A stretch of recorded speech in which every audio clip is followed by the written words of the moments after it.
आज हम फिर से एक नई रेसिपी लेकर आए हैं जो कि आंवले से बनकर तैयार होती है। आंवला में विटामिन सी, आयरन भरपूर मात्रा में पाया जाता है, तो इसका सेवन हमें किसी न किसी रूप में ज़रूर से करना चाहिए। और इस तरह से यदि आप कैंडी मिठाई बनाकर बच्चों को देंगे तो बच्चे बेहद खुशी से खाएंगे। तो चलिए इसे बनाना शुरू करते हैं। इसे बनाने के लिए हमने यहाँ पर 1 किलो आंवला ले लिया है। आप जब भी मार्केट से आंवला लाएं तो अच्छे पके हुए आंवले का इस्तेमाल करें और इसमें कोई दाग धब्बे न रहे। देखिए फ्रेंड्स, यहाँ पर हमने बड़ा आंवला का यूज किया है और यहाँ पर 1 किलो आंवले से हम 2 तरह की रेसिपी बनाएंगे। तो इसे हम गैस पर रख देंगे। गैस पर रखने के बाद इसमें हम 1 गिलास पानी डालेंगे।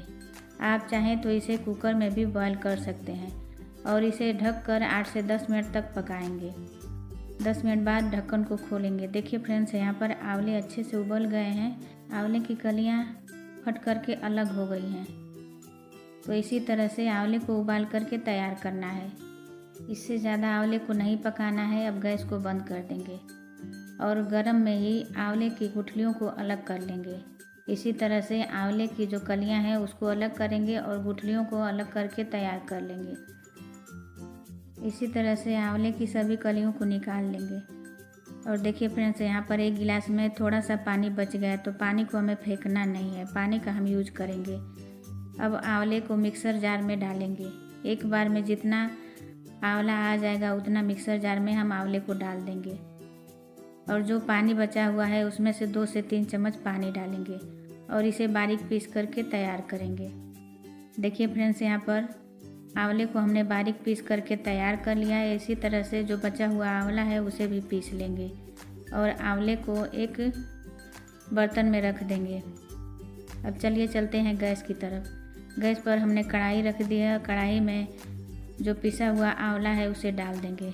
हम यहाँ पर इतने आंवले से हम 2 रेसिपी बनाएंगे, तो आधे आंवला का पेस्ट हमने कढ़ाई में डाल दिया है। कढ़ाई में ना हमने घी डाला है और ना ही तेल डाला है। इसी तरह से आंवले को 3 से 4 मिनट के लिए अच्छे से भून लेंगे।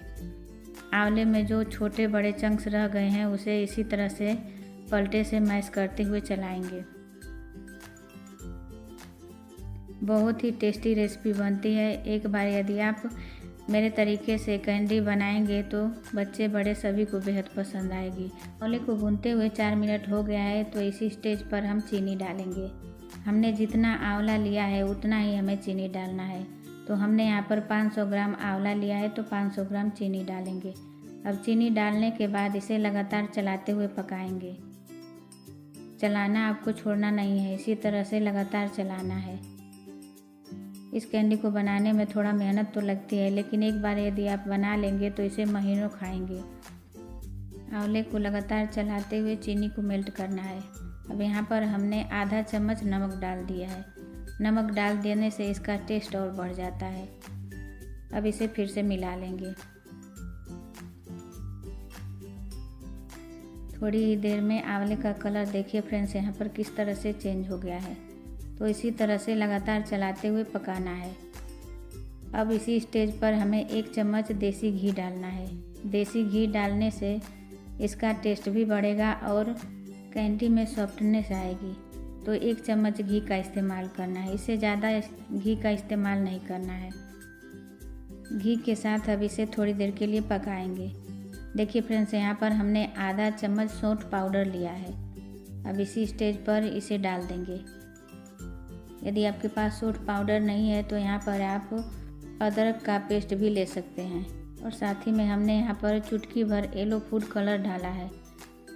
कलर डालना कोई ज़रूरी नहीं है, यदि आपके पास हो तो डालें, वरना इसे स्किप कर सकते हैं। कलर डाल देने से कैंडी देखने में सुंदर लगती है। तो अब सभी चीज़ों को अच्छे से चलाते हुए पकाएंगे। अब यहाँ पर हमने आधा चम्मच कॉर्नफ्लोर लिया है, इसे एक कटोरी में डाल देंगे।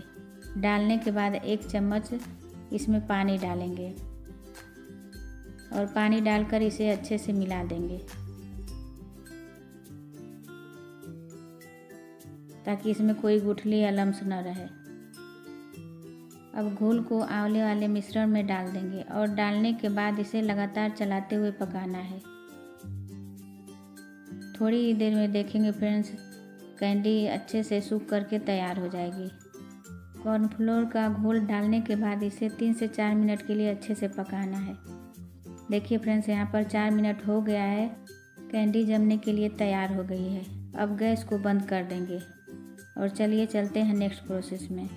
यहाँ पर हमने एक थाली ली है। थाली में आधा चम्मच हमने देसी घी डाला है और डालने के बाद थाली में इसे अच्छे से फैला देंगे और जो कैंडी का मिश्रण है उसे थाली में डाल देंगे।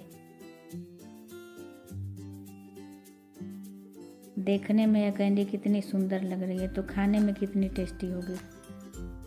अब सभी मिश्रण को डालने के बाद पलटे से इसी तरह से हमें फैला देना है। इस प्रोसेस को गर्म में ही करना है। ठंडा करने के बाद यदि आप करेंगे तो कैंडी अच्छी नहीं बनेगी। और इसे आधे घंटे के लिए हमने सूखने के लिए छोड़ दिया था। अब कैंडी हमारी अच्छे से सूख करके तैयार हो गई है। अब मन चाहा शेप में इसे हम कट कर लेंगे। छूने पर यह हाथों में नहीं चिपक रही है, बहुत ही अच्छे से सेट हो गई है। तो इसे हम बर्फ़ी की तरह छोटे छोटे पीसेज में काट करके तैयार कर लेंगे।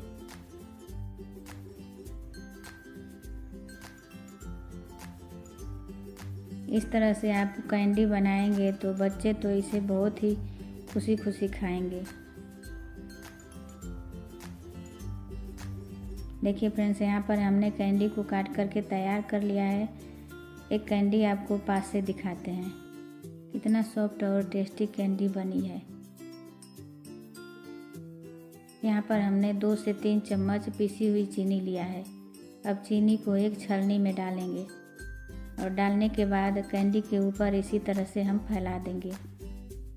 इस तरह करने से कैंडी हाथों में चिपकती नहीं है और खाने में भी टेस्टी लगती है।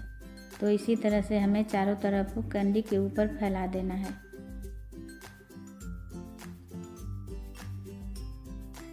बहुत ही टेस्टी कैंडी बनी है और बनाना बिल्कुल ही आसान है। कम सामानों से कम समय में यह बनकर के तैयार हो जाती है। तो फ्रेंड्स, मेरी वीडियो आपको थोड़ी भी यूजफुल लगी हो तो प्लीज़ लाइक करें, चैनल पे नए हैं तो सब्सक्राइब करें और जितना हो सके ज़्यादा से ज़्यादा शेयर करें और वीडियो को फुल वॉच किया करें। फिर मिलेंगे नेक्स्ट वीडियो में। Thanks for watching.